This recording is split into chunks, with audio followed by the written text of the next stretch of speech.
Voltamos agora para terminar o estudo dessa sessão da responsabilidade pelo vício. Eu sei que no plano de aula de vocês aí, o finalzinho dessa sessão tá no próximo plano, mas nós vamos terminar hoje aqui isso aí.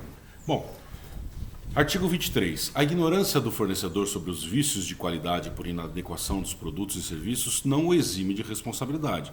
Óbvio, né? A gente viu que a responsabilidade é objetiva. E ainda que a gente fale da responsabilidade subjetiva do profissional liberal na prestação de serviço, ele não pode alegar ignorância em relação aos vícios como uma forma de se eximir da responsabilidade. Nós vimos lá que no caso da responsabilidade subjetiva, o ônus da prova cabe a princípio ao consumidor demonstrar que o profissional liberal agiu com culpa, ou seja, com negligência, imprudência ou imperícia. Mas, de qualquer forma, o artigo 23 não lhe permite, após uma demonstração do consumidor de que ele agiu com culpa, que ele se exima da responsabilidade, alegando que ignorância em relação ao vício. Artigo 24. A garantia legal de adequação do produto ou serviço independe de termo expresso. Meio óbvio, né? Se é legal, se está na lei, não precisa de termo expresso. Vedada a exoneração contratual do fornecedor. Ou seja, o fornecedor não pode colocar no contrato estabelecido com o consumidor que nesta relação de consumo não se aplicam os prazos de garantia legal. É isso que está dizendo esse artigo. O artigo 25 diz o seguinte: é vedada a estipulação contratual de cláusula que impossibilite, exonere ou atenue a obrigação de indenizar prevista nesta e nas sessões anteriores. Tá? No entanto, a gente tem que lembrar aqui, eu já comentei com vocês, sobre uma exceção a essa regra que está prevista no artigo 51, inciso 1. Vamos dar uma olhadinha lá?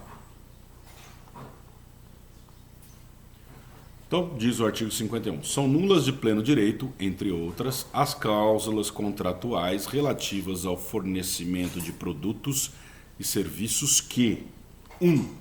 Impossibilitem, exonerem ou atenuem a responsabilidade do fornecedor por serviços de qualquer natureza dos produtos, por vícios de qualquer natureza dos produtos e serviços, ou implique renúncia ou disposição de direitos. Até aqui está perfeitamente compatível com o artigo 25.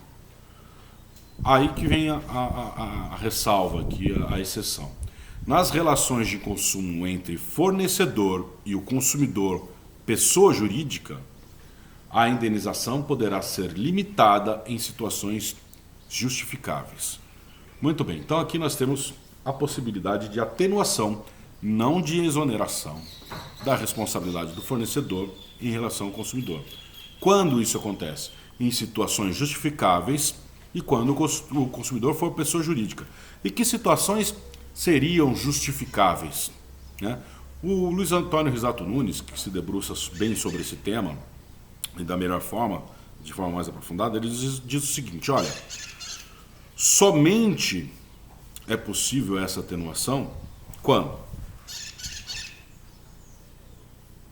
consumidor, pessoa jurídica, isso está no próprio inciso 1. E aquisição fora do padrão de consumo.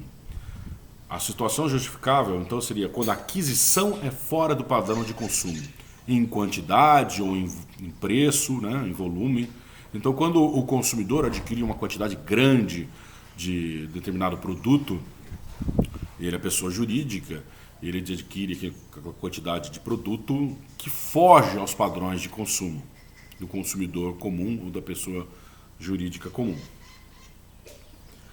E em situações, segundo o professor Risato Nunes, que o consumidor esteja em uma situação mais equilibrada em relação ao fornecedor, de maior igualdade em relação ao fornecedor.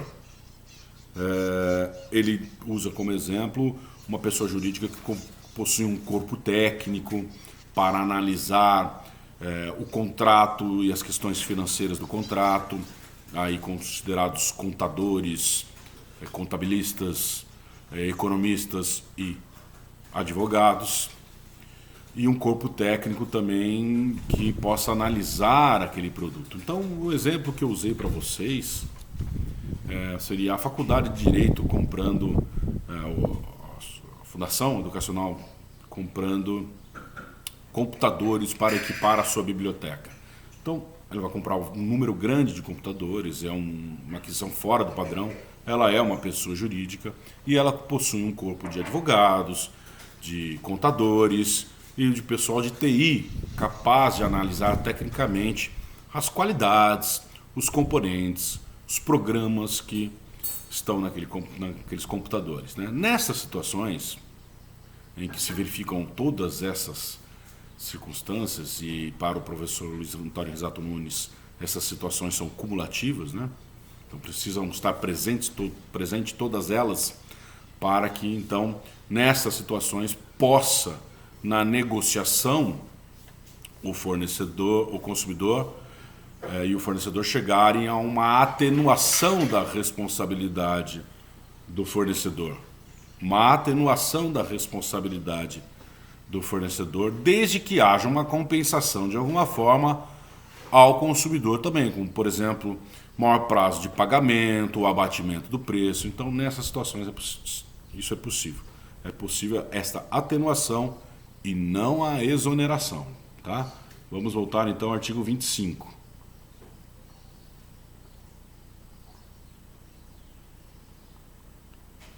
Parágrafo 1º do artigo 25. Havendo mais de um responsável pela causação do dano, todos responderão solidariamente pela reparação prevista nessa e nas seções anteriores.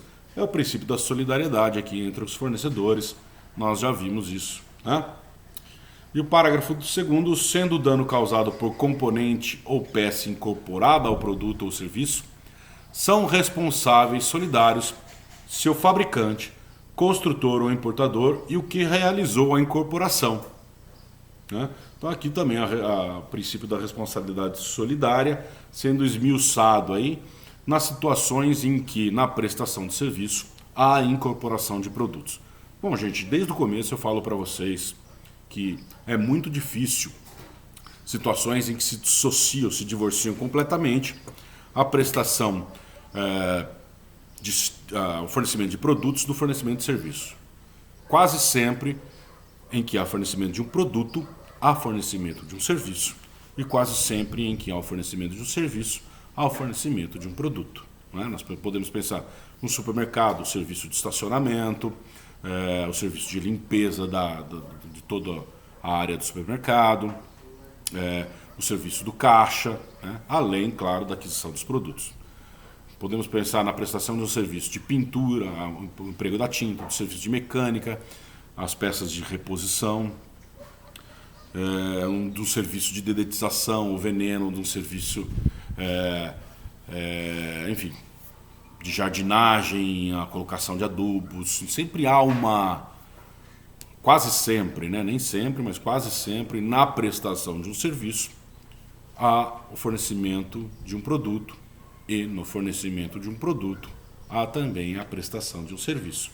O que está dizendo esse parágrafo 2º é justamente que não se pode dissociar os responsáveis. Dizer o seguinte: olha, eu empreguei no seu veículo uma peça de reposição, mas a culpa é do produtor da peça, do fabricante da peça e não minha. Não, isso não é possível.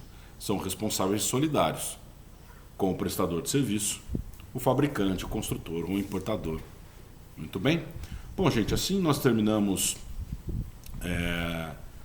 o estudo desta sessão da responsabilidade pelo vício do produto e do serviço. Acabamos entrando um pouquinho no próximo plano de aula, porque essa sessão estava dividida, os últimos artigos aqui estavam no próximo plano de aula, mas na semana que vem a gente continua aí do estudo da decadência e da prescrição para frente. Muito bem? Até a próxima semana, fiquem bem e fiquem em paz.